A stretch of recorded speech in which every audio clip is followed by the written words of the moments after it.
Hello बच्चों, सुप्रभात। बच्चों, मैं आशा करता हूँ कि आप सभी लोग स्वस्थ होंगे और अपने घर पर अपने परिजनों के साथ स्वस्थ होंगे। घर में सब माहौल अच्छा होगा। और बच्चों, मैं चाहता हूँ कि आप सभी लोग सरकार के निर्देशानुसार, सरकार के सारे नियमों की, सरकार द्वारा जो सभी नियम पारित किए गए हैं, सोशल डिस्टेंसिंग का पालन करना, हाथों को अच्छे से धोना, लोगों से 1 मीटर की दूरी बनाए रखना और कहीं अनावश्यक घूमने फिरने से आप बच रहे होंगे। मैं आशा करता हूं कि आप सभी लोग इस सारे नियमों का पालन कर रहे होंगे। आप सभी अपने परिजनों के साथ स्वस्थ भी होंगे। और दोस्तों, मैं चाहूँगा बच्चों कि आप इन सारे नियमों को पालन करते हुए घर में रहिए और इस कोरोना महामारी से जड़ से ख़त्म करने का सिर्फ यही एक इलाज है कि हम लोगों से कम मिलें, अपने आप को सुरक्षित घर में रखें, लोगों से दूरी बनाए रखें और अनावश्यक कहीं घूमें न। चलो बच्चों, ठीक है। देखिए बच्चों, आप लोग का जो सत्र है हाई स्कूल का अप्रैल से चालू हो गया, 20-21 का जो सत्र है अप्रैल से चालू हो गया है। लेकिन दुनिया एक भयंकर महामारी से गुजर रही है बच्चों। तो सरकार के निर्देश के अनुसार सभी घर में रहें, जिससे रह रहे हैं, जिससे हम एक दूसरे से संपर्क नहीं कर पा रहे हैं। तो आपकी जो पढ़ाई है बाधा आ रही है, पढ़ाई में बाधा आ रही है। तो सरकार ने नियम बनाया है कि सभी बच्चे घर में रहें और ऑनलाइन पढ़ाई करें। तो बच्चों, सरकार के नियमों का पालन करते हुए हमने, हमारे प्रबंधक महोदय ने, हमारे प्रिंसिपल मैम ने एक चैनल बनाया है जय मां कलावती के नाम से बच्चों। तो उस पर वीडियो बनाया जाएगा बच्चों, आप उसको पढ़िएगा, ठीक है। तो देखिए बच्चों, यह सामाजिक विज्ञान का जो भूगोल पुस्तक है, मैं उसका वीडियो बनाने जा रहा हूँ बच्चों। और मैं आशा करता हूँ कि आप इसे ज़रूर पढ़ेंगे, ठीक है। चलो बच्चों, पहले आपको मैं इस पुस्तक के बारे में बता दूँ, इसमें कितने अध्याय हैं और हमें किन किन अध्यायों को पढ़ना है। देख लीजिए बच्चों, ये आपका एनसीईआरटी जो पैटर्न है, ये देखिए पुस्तक का देख लीजिए चित्र है। सामाजिक विज्ञान समकालीन भारत भाग 2 कक्षा 10 की भूगोल की पाठ्य पुस्तक है, ठीक है बच्चों। ये देखिए यहाँ पे लिखा है NCERT national council of education research and training बच्चों, ठीक है। चलिए आगे देखते हैं बच्चों। ये देखिए बच्चों, यह 20-21 के लिए है, ठीक। चलिए आगे देखिए।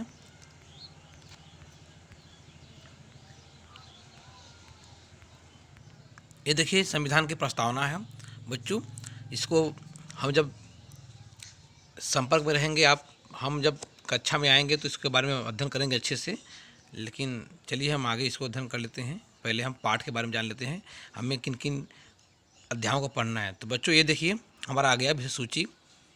देखिए इसमें कुल 7 अध्याय हैं बच्चों। देखिए पहला हमारा जो अध्याय उसका नाम है संसाधन एवं विकास, संसाधन एवं विकास। दूसरा है वन एवं वन्य जीव संसाधन। तीसरा जो अध्याय है बच्चों वह है जल संसाधन। चौथा जो अध्याय है वह है कृषि। पांचवा है खनिज तथा ऊर्जा संसाधन। छठवां है विनिर्माण उद्योग। और सातवां है बच्चों राष्ट्रीय अर्थव्यवस्था की जीवन रेखाएं, ठीक है बच्चों। चलिए ये आपके पुस्तक के बारे में एक डाटा हो गया। चलिए अब हम पाठ का अध्ययन करते हैं। चलिए बच्चों देखिए, ये हमारा अध्याय खुल गया, अध्याय 1, जिसका नाम है संसाधन एवं विकास। क्या नाम है? संसाधन एवं विकास, ठीक है बच्चों। चलिए हम अध्ययन करते हैं। देखिए ये आपका चित्र बना हुआ है, देख लीजिए। चलिए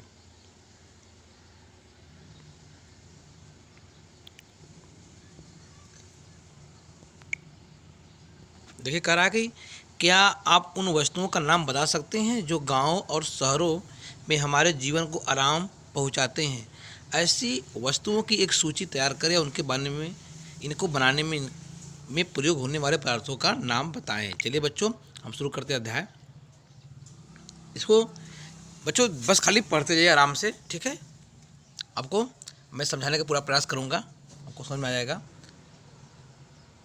चलिए देखिए, करा है कि हमारे पर्यावरण में उपलब्ध प्रत्येक वस्तु। बच्चों पहले जान लीजिए हम पर्यावरण क्या होता है। दोस्तों पर्यावरण का अर्थ होता है परिधन आवरण। परिधन आवरण, परि का अर्थ है चारों ओर तथा आवरण का अर्थ है घिरा हुआ, अर्थात घिरा हुआ। अर्थात सभी जैविक, दोस्तों जैविक संसाधन, आप जानते हैं जैविक मतलब जिसमें जीवन पाया जाता है। क्या पाया जाता है? जीवन। और अजैविक जिसमें जीवन न हो, जिसमें जीवन न हो, निर्जीव। तो बच्चों कहने का अर्थ है सभी जैविक एवं अजैविक संसाधनों से बने संसाधन को ही पर्यावरण कहते हैं। अर्थात सभी जैविक एवं अजैविक संसाधन ही मिलकर क्या बनाते हैं? पर्यावरण का निर्माण करते हैं। क्या करते हैं बच्चों? पर्यावरण का निर्माण करते हैं, ठीक है। चलिए अब हम पढ़ते हैं, देख लीजिए। कह रहा है कि हमारे पर्यावरण में उपलब्ध प्रत्येक वस्तु जो हमारी आवश्यकताओं को पूरा करने में प्रयुक्त की जा सकती है, जिसको बनाने के लिए प्रौद्योगिकी उपलब्ध है, जो आर्थिक रूप से संभाव्य एवं सांस्कृतिक रूप से मान्य है, एक संसाधन है। क्या है बच्चों? संसाधन। देख लीजिए, पुनः कह रहा है कि प्रत्येक वस्तु जो हमारी आवश्यकताओं को पूरा करने में प्रयुक्त की जा सकती है और जिसको बनाने के लिए प्रौद्योगिकी उपलब्ध है, जो आर्थिक रूप से संभाव्य और सांस्कृतिक रूप से मान्य है, एक संसाधन है। ठीक बच्चों, चलिए आगे देखते हैं।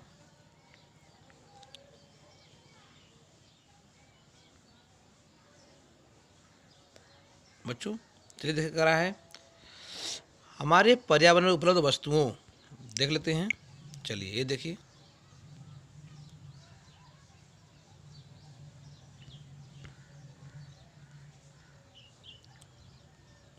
चलिए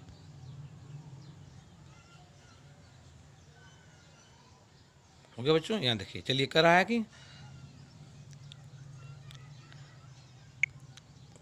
है कि हमारे पर्यावरण में उपलब्ध वस्तुओं की रूपांतरण प्रक्रिया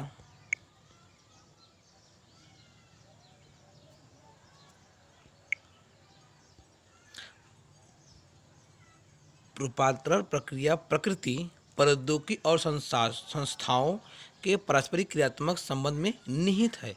मानव प्रौद्योगिकी द्वारा प्रकृति के साथ क्रिया करते हैं और अपने आर्थिक विकास की गति को तेज करने के लिए संस्थाओं का निर्माण करते हैं। चलिए देखते हैं।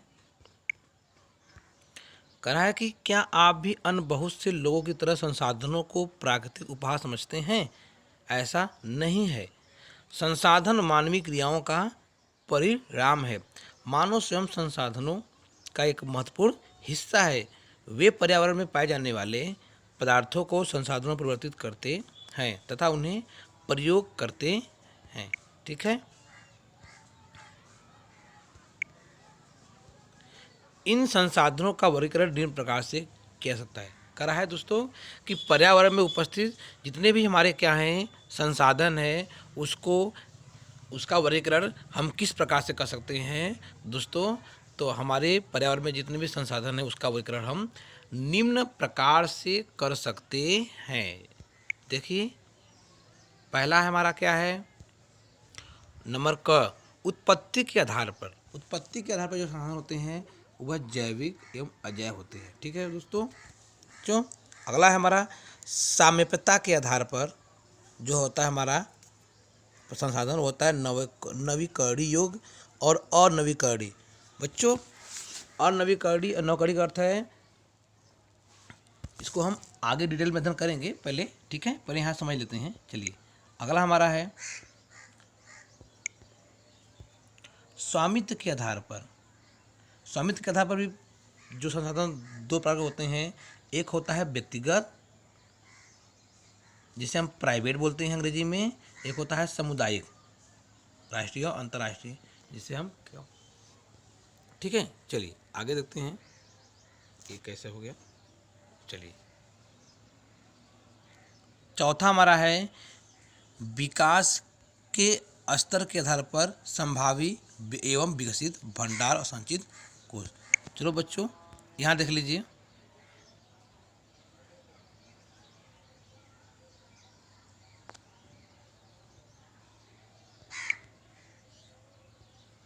देख लीजिए यहाँ संसाधन का डायग्राम बना हुआ है बच्चों, इसको देखकर आप लोग इसको नोट कर लीजिएगा। जो संसाधन है उसको दो प्रकार से बांटा गया है। नंबर एक, पहले प्राकृतिक के आधार पर एवं मानवीय। प्राकृतिक संसाधन एवं कृत्रिम संसाधन यानी मानव निर्मित संसाधन। प्राकृतिक जो संसाधन होते हैं वह दो प्रकार होते हैं, एक नवीकरणीय योग्य पदार्थ, दूसरा होता है अनवीकरणीय योग्य पदार्थ। नवीकरणीय क्या होता है बच्चों, देख लीजिए नवीकरणीय को दो भागों में बांटा गया। एक सतत अथवा प्रवाह जैसे पवन, अर्थात वे संसाधन जिसका हम प्रयोग करने के बाद भी पुनः प्रयोग कर सकते हैं, यानी जिसका हम प्रयोग बार बार कर सकते हैं, उसे बोलते हैं नवीकरणीय योग्य पदार्थ। जैसे हवा, पवन, जल, सौर ऊर्जा। ठीक है बच्चों, यानी जो एक बार नष्ट होने के बाद भी पुनः हमें प्राप्त होते हैं संसाधन, उसे बोलते हैं नवीकरणीय योग्य संसाधन। दूसरा होता है हमारा, देखिए दूसरा हमारा है जैव। जैव में क्या होता है, प्राकृतिक वनस्पति एवं वन्यजीव। प्राकृतिक वनस्पति बच्चों क्या होता है, जितने भी हमारे पेड़ पौधे होते हैं वो क्या होते हैं, प्राकृतिक वनस्पतियाँ आती हैं। और वन्यजीव उनमें रहने वाले क्या है, जीव। दूसरा देख लीजिए बच्चों अनवीकरणीय पदार्थ में क्या होता है। अनवीकरणीय पदार्थ में देखिए इसके भी दो पार्ट हैं, पुनः चक्रीय, अचक्रीय। अर्थात जिनका उपयोग एक बार करने के बाद हम पुनः कर सकते हैं उसे बोलते हैं चक्रीय। जैसे तो बच्चों धातु, आपको पता है धातुओं का उपयोग करने के बाद धातुओं का हम पुनः पीट कर उद्योगों में इसे पुनः गलाकर हम नवीन आकार दे सकते हैं। ठीक है, उसे बोलते हैं चक्रीय धातु। ठीक है, यानी चक्रीय पदार्थ। और दूसरा हमारा है अनवीकरणीय अचक्रीय जीवाश्म ईंधन। जिस प्रकार कोयला है, पेट्रोलियम है, इसका हम एक बार उपयोग कर लेंगे तो यह प्रकृति में नष्ट होगा, इसे पुनः हम प्राप्त नहीं कर सकते। ठीक है, चलिए बच्चों अब अगला देते हैं हम मानवीय संरचनाएं एवं संस्थाएं एवं मात्रा गुणवत्ता के आधार पर। ठीक है, चलो बच्चों अब यहाँ पे हम पढ़ते हैं। ठीक, देख लीजिए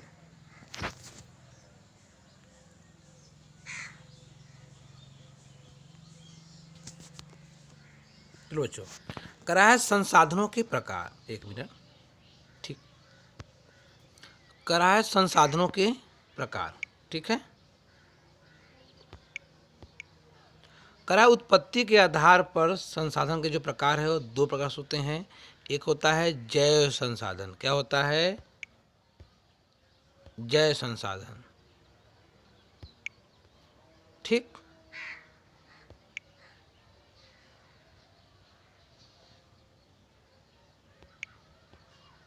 देख लीजिए करा इन संसाधनों की प्राप्ति जीव मंडल से, अर्थात सभी जीवों के समूह को जीव मंडल बोलते हैं।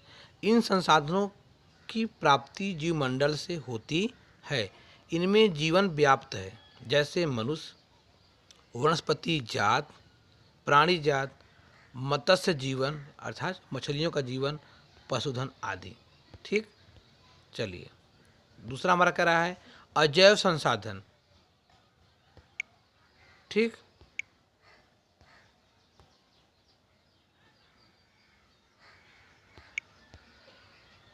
देख लो बच्चों, वे सारे संसाधन जो निर्जीव वस्तुओं से बने हैं अजैव संसाधन कहलाते हैं, जैसे चट्टानें और धातुएं। ठीक, आगे देखते हैं बच्चों। दूसरा हमारा हेडिंग है साम्यता के आधार पर। ठीक है, साम्यता के आधार पर अर्थात नवीकरणीय योग्य संसाधन। साम्यता के आधार पर दो प्रकार के होते हैं हमारे संसाधन। एक होता है नवीकरणीय योग्य संसाधन, दूसरा होता है अनवीकरणीय योग्य संसाधन। तो बच्चों पहला हम देखते हैं नंबर 1, नवीकरणीय योग्य संसाधन क्या होता है?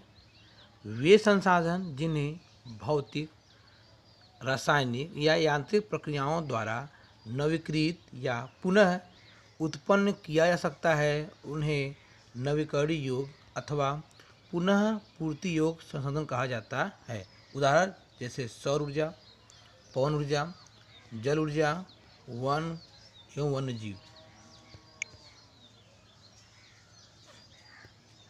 इन संसाधनों को सतत अथवा प्रवाह संसाधनों में भी विभाजित किया गया है। ठीक है, चलिए आगे देखते हैं। देख लीजिए चित्र 2 दिया है, देख लीजिए चित्र के 2 क्या है, ये देखिए, देख रहे हैं आप, यही है। ठीक, ये कह रहा है जय प्राकृतिक नवीकरणीय में। देख लीजिए नवीकरणीय दो भागों में बांटा गया है, एक सतत एक जैव। ठीक है, वही करा। चलिए आगे देखते हैं।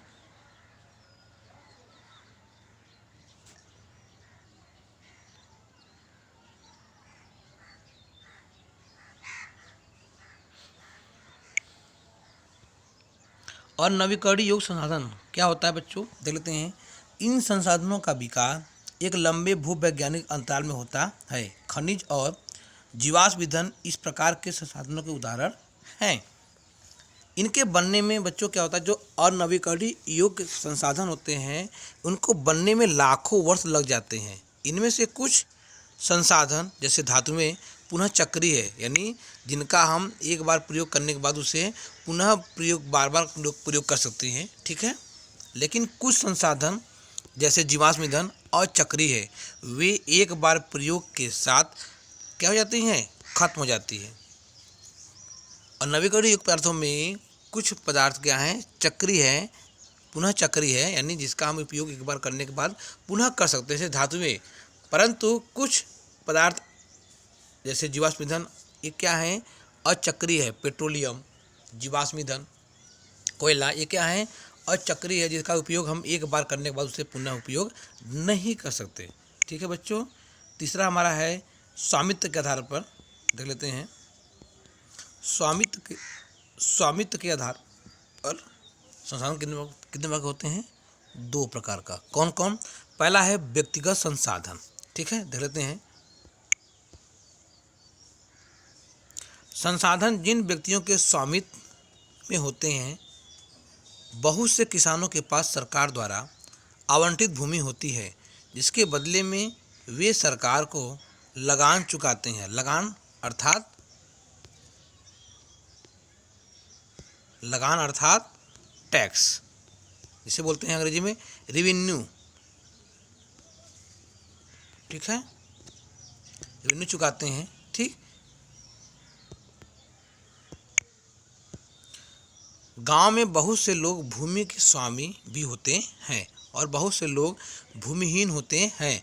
शहरों में लोग भूखंड, घरों व अन्य जायदाद के मालिक होते हैं, जैसे बाग, चारागाह, तालाब और कुओं का जल आदि संसाधनों के निजी स्वामित्व होते हैं। यानी अर्थात ये जो बाग, चारागाह, तालाब और कुआं जो संसाधन होते हैं वे क्या होते हैं, प्राइवेट होते हैं। क्या होते हैं, कुछ लोगों के निजी स्वामित्व होता है उन पे। ठीक है, अपने परिवार के संसाधनों की सूची तैयार कर लीजिए। चलिए बच्चों आगे देखते हैं। यहाँ देखते हैं, चलिए देखते हैं बच्चों। दूसरा हमारा है सामुदायिक स्वामित्व वाले संसाधन। ये संसाधन समुदाय के सभी सदस्यों को उपलब्ध होते हैं। गांव की सम्मिलात भूमि, जैसे चारण भूमि, यानी जहाँ पे पशुओं को हम चराते हैं, चारण भूमि, शमशान भूमि, तालाब इत्यादि, ये क्या है, ये सामुदायिक अर्थात सरकारी, यानी इन पे सभी का स्वामित्व होता है, यानी ये किसी एक पर्सन व्यक्ति का नहीं होता, ये सामुदायिक होता है। ठीक है, तो इससे हम बोलते हैं सामुदायिक स्वामित्व वाले संसाधन। और नगरीय क्षेत्रों के सार्वजनिक पार्क, पिकनिक स्थल, खेल के मैदान एवं वहाँ रहने वाले सभी लोगों के लिए उपलब्ध है। ठीक है, ये क्या होते हैं, ये स्वामित्व वाले संसाधन कहलाते हैं। चलिए चौथा है, देख लेते हैं, कुछ हमें अलग से दिया है। देखिए कहा है कि राष्ट्रीय संसाधन क्या होते हैं, तो तकनीकी तौर पर देश में पाए जाने वाले सारे संसाधन राष्ट्रीय संसाधन है। कहा है तकनीकी तौर पर देश में पाए जाने वाले सारे संसाधन राष्ट्रीय हैं। देश की सरकार को कानूनी अधिकार है कि वह व्यक्तिगत संसाधनों को भी आम जनता के हित में अधिग्रहित कर सकती है। आपने देखा होगा कि सड़कें, नहरें और रेल लाइनें व्यक्तिगत स्वामित्व वाले खेतों में बनी हुई हैं। शहरी विकास प्राधिकरण को सरकार ने भूमि अधिग्रहण का अधिकार दिया है। सारे खनिज पदार्थ, जल संसाधन, वन्यजीव, वन राजनीतिक सीमाओं के अंदर सारी भूमि और 12 समुद्री मील अर्थात 22.2 किलोमीटर तक महासागरीय क्षेत्र व इसमें पाए जाने वाले संसाधनों को राष्ट्रीय संपदा कहते हैं। बच्चों आपको यह समझ में नहीं आया होगा कि यह 12 समुद्री मील का तात्पर्य क्या है, तो बच्चों बता देते हैं। आप भारत का मैप देखे होंगे बच्चों, ठीक है, ये देख लीजिए। तो हमारा जो तटवर्ती जो क्षेत्र है, अर्थात देख लीजिए, एक मिनट बता रहे हैं आपको, ये देखिए, ठीक, यानी जो भारत का यह तटवर्ती जो क्षेत्र है, यहाँ से 12 नाटिकल मील अर्थात 12 समुद्री मील अर्थात 22.2 किलोमीटर क्षेत्र पर, ठीक है, क्या होता है, सरकार का स्वामित्व होता है। इस पे पूरा हमारा उस देश का क्या होता है, स्वामित्व होता है। ठीक है बच्चों, चलिए आगे देखते हैं। यहाँ देख लेते हैं, करा है अंतर्राष्ट्रीय संसाधन क्या है, तो कुछ अंतर्राष्ट्रीय संसाधनों को नियंत्रित करती हैं। करा है कुछ अंतर्राष्ट्रीय संस्थाएं संसाधनों को नियंत्रित करती हैं, जैसे तट रेखा से, बताया ना बच्चों, तट रेखा क्या है, तो ये हमारे जो भारत का जो मैप है, वहाँ से 12 समुद्री मील ये हमारा क्या है, राष्ट्रीय संसाधन है। जबकि तट रेखा से 200 समुद्री मील की दूरी क्या होता है, यह अपवर्जक या अनन्य आर्थिक क्षेत्र कहलाता है। यानी यहाँ पे प्राप्त होने वाले कोई भी संसाधन किसी एक देश का नहीं होता, बल्कि यह क्या हो जाता है, यह अंतर्राष्ट्रीय संसाधन हो जाता है। ठीक है बच्चों, देखते हैं, कह रहा है कुछ अंतर्राष्ट्रीय संस्थाएं संसाधनों को नियंत्रित करती हैं। तट रेखा से 200 समुद्री मील की दूरी से परे खुले महासागरीय संसाधनों पर किसी देश का अधिकार नहीं है। इन संसाधनों को अंतर्राष्ट्रीय संस्थाओं की सहमति के बिना उपयोग नहीं किया जा सकता, अर्थात जो विश्व संगठन है उसके अनुमति के बिना कोई भी एक देश उस पर अपना अधिकार नहीं जमा सकता, यानी वह उसके संसाधनों का उपयोग नहीं कर सकता। चलो बच्चों देख लेते हैं, चलिए आगे देखते हैं। बच्चों यहाँ पे लिखा है, देख लीजिए, कह रहा है कि आप जानते हैं भारत के पास जब आर्थिक क्षेत्र से दूर हिंद महासागर की तलहटी में मैग्नीज ग्रंथियों का खनन करने का अधिकार है। कुछ अन्य अंतर्राष्ट्रीय संसाधनों की पहचान करें। बच्चों, कहने का अर्थ है कि भारत को दो तट रेखा से 200 समुद्री मील तक की गहराई 200 समुद्री मील तक मैग्नीज के खनन का अधिकार प्राप्त है, क्योंकि हमारे देश से ही हिंद महासागर की तटरेखा जुड़ी है। चलिए बच्चों आगे देखते हैं।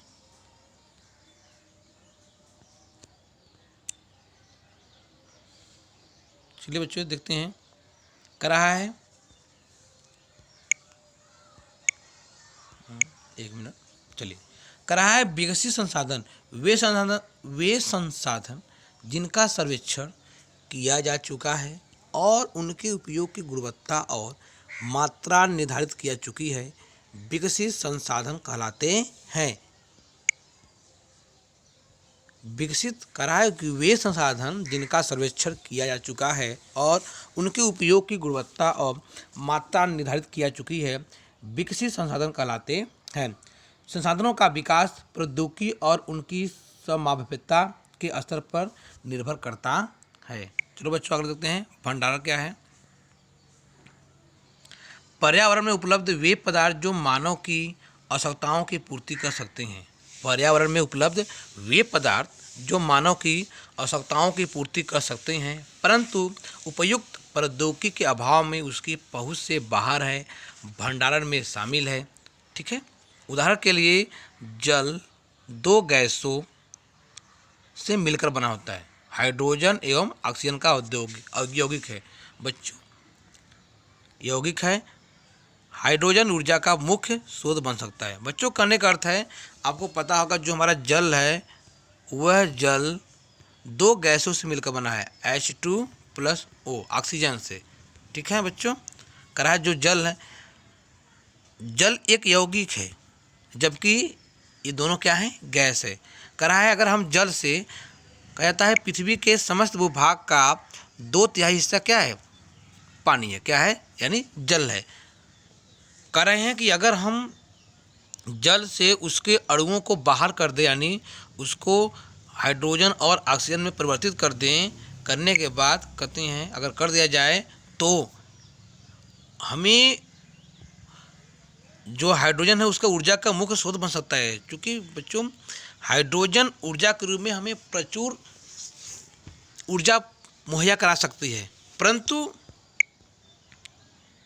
इस उद्देश्य से इसका प्रयोग करने के लिए हमारे पास उन्नत तकनीकी का ज्ञान नहीं है।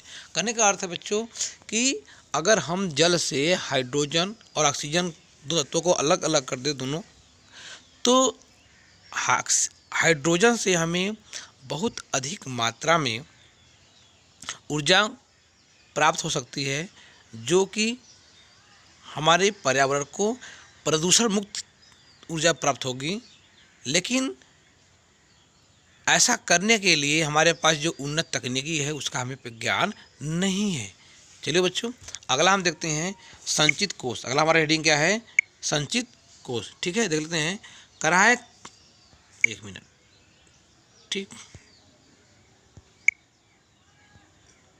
कह रहा है कि यह संसाधन भंडार का ही हिस्सा है जिसमें जिन्हें उपलब्ध तकनीकी ज्ञान की सहायता से प्रयोग में लाया जा सकता है, परंतु इनका उपयोग अभी आरंभ नहीं हुआ है। इनका उपयोग भविष्य में आवश्यकता पूर्ति के लिए किया जा सकता है। नदियों के जल को विद्युत पैदा करने में प्रयोग किया जा सकता है, परंतु वर्तमान समय में इसका उपयोग सीमित पैमाने पर ही हो रहा है।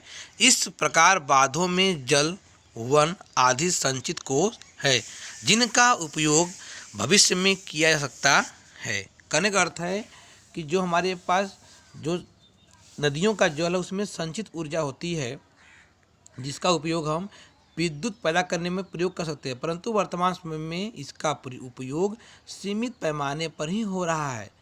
इस प्रकार बांधों में जल, वन आदि संचित कोष ऊर्जा है जिनका उपयोग हम भविष्य में कर सकते हैं। चलिए आगे देखते हैं।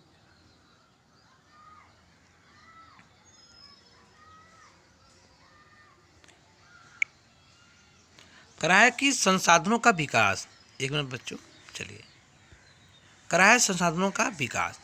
संसाधन जिस प्रकार मनुष्य के जीवन यापन के लिए यानी मनुष्य के जीवन जीने के लिए अति आवश्यक है, उसी प्रकार जीवन की गुणवत्ता बनाए रखने के लिए भी महत्वपूर्ण है। ऐसा विश्वास किया जाता है कि संसाधन प्रकृति की देन है। परिणाम स्वरूप मानव ने इनका अंधाधुंध उपयोग किया है, जिससे निम्नलिखित प्रमुख समस्याएं पैदा हो रही हैं। करें हैं कि जिस प्रकार हमें ऊर्जा का संसाधन प्राप्त है, लेकिन उसका हम अंधाधुंध दोहन उपयोग कर रहे हैं, जिससे क्या हो रहा है कि हमें बहुत सी समस्याएं पैदा हो रही है, नहीं बहुत सी समस्याओं का हमें सामना करना पड़ रहा है। देख लीजिए ये समस्याएं कैसे पैदा हो रही हैं। ठीक है, तो कह रहा है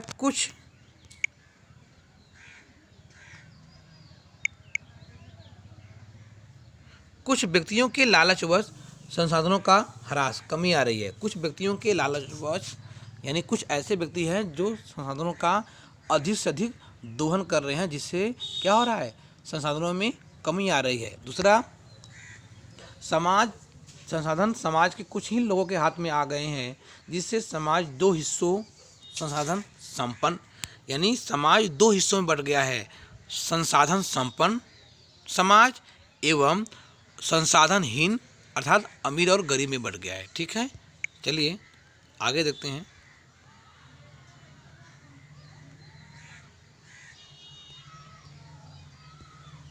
संसाधनों के, एक मिनट बच्चों, ठीक, संसाधनों के अंधाधुंध शोषण यानी उपयोग से वैश्विक पारिस्थितिकी की संकट पैदा हो गया है, जैसे भूमंडलीय तापन, ओजोन परत का अवक्षय यानी क्षय, पर्यावरण प्रदूषण और भूमि का क्षय प्रारंभ हो गया है। चलिए आगे देखते हैं।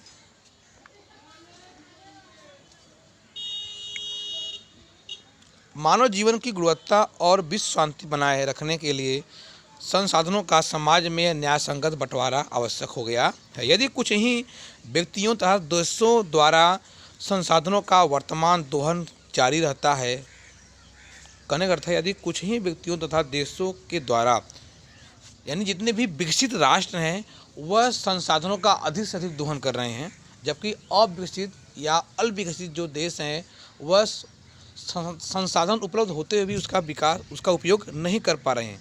तो यहाँ पे कह रहे हैं कि यदि कुछ ही व्यक्तियों द्वारा तथा देशों द्वारा संसाधनों का वर्तमान दोहन यानी खर्च जारी रहता है तो हमारी पृथ्वी का भविष्य खतरे में पड़ सकता है। इसीलिए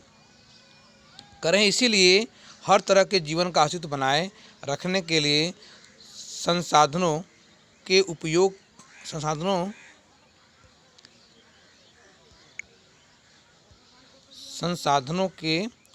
की योजना बनाए रखना अति आवश्यक है। सतत अस्तित्व सही अर्थ में सतत पोषणी विकास का ही एक हिस्सा है, यानी कह रहे हैं कि सतत अस्तित्व का अर्थ सतत पोषणी विकास का एक हिस्सा है। बच्चों सतत पोषणी विकास का समझ लेते हैं। देखिए ये आपका ये प्रश्न है, इसको लिख लीजिएगा। इसका उत्तर यह है, कह रहा है कि सतत पोषणी विकास से आप क्या समझते हैं। सतत पोषणी विकास से आप क्या समझते हैं बच्चों, तो यहाँ लिख लीजिएगा उत्तर।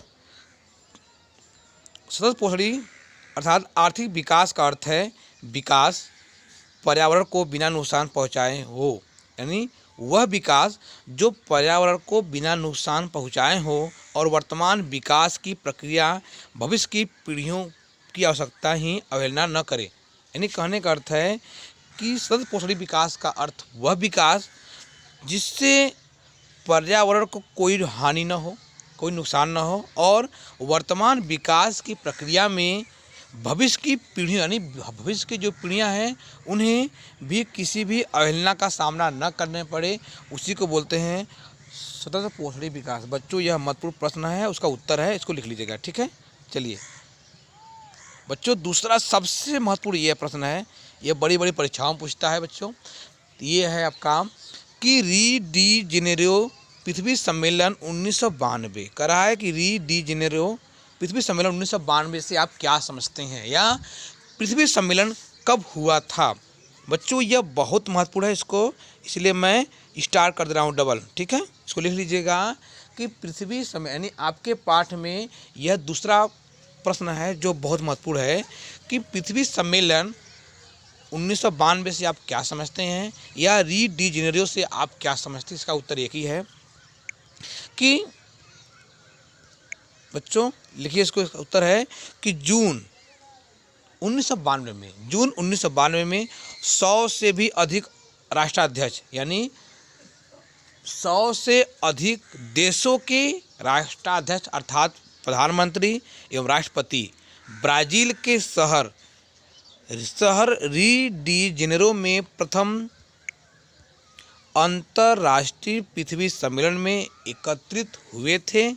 सम्मेलन का आयोजन विश्व स्तर पर उभरते हुए पर्यावरण संरक्षण और सामाजिक आर्थिक विकास की समस्या का हल ढूंढने के लिए किया गया था, ठीक है।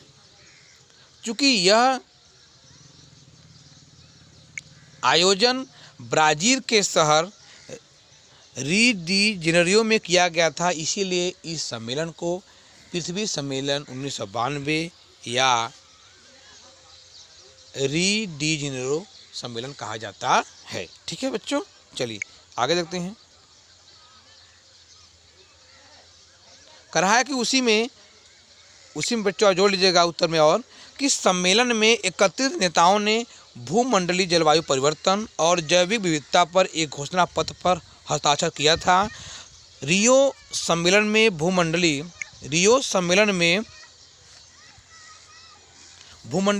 वन सिद्धांतों यानी फॉरेस्ट प्रिंसिपल्स पर सहमति जताई गई थी, और 21वीं शताब्दी में सतत पोषणी विकास के लिए एजेंडा 21 को स्वीकृति प्रदान की गई। बच्चों यहाँ पे अगर ये प्रश्न देखो 3 तरह से पूछेगा कि पृथ्वी सम्मेलन 1992 से आप क्या समझते हैं, या री डी जेनेरो से आप क्या समझते हैं, ठीक है बच्चों। तो आप ऐसा लिख लेंगे। और पुनः एक प्रश्न और बनेगा बच्चों कि एजेंडा 21 से आप क्या समझते हैं। तो एजेंडा 21 से तात्पर्य बच्चों इसका उत्तर बस इतना ही है कि एजेंडा 21 से तात्पर्य सतत पोषणी विकास के लिए एजेंडा 21 को स्वीकृति प्रदान की गई थी। बच्चों प्रश्न इसका उत्तर बस इतना है कि एजेंडा 21 से आप क्या समझते हैं। तो एजेंडा 21 के अंतर्गत सतत पोषणी विकास किया गया था, ठीक है। चलिए बच्चों देख लेते हैं, यहाँ पे देखो लिखा है, देखिए यहाँ पे दिया है ना, एजेंडा 21 यह एक घोषणा है जिनमें सन 1992 में ब्राज़ील के शहर री डी जेनेरो में संयुक्त राष्ट्र पर्यावरण और विकास सम्मेलन, जिसे बोलते हैं यूनाइटेड, ठीक है, के तत्वाधान में राष्ट्राध्यक्षों द्वारा स्वीकृत किया गया था, जिसका उद्देश्य भूमंडलीय सतत पोषणी विकास हासिल करना है। यह एक कार्यसूची है जिसका उद्देश्य समान हितों, पारस्परिक आवश्यकताएं एवं सम्मिलित जिम्मेदारियों के अनुसार विश्व सहयोग के द्वारा पर्यावरणीय क्षति, गरीबी और रोगों से निपटना है। एजेंडा 21 का मुख्य उद्देश्य यह था कि प्रत्येक स्थानीय निकाय अपना स्थानीय एजेंडा 21 तैयार करे, ठीक है। हो गया बच्चों। चलिए आज के लिए इतना है, काफ़ी है।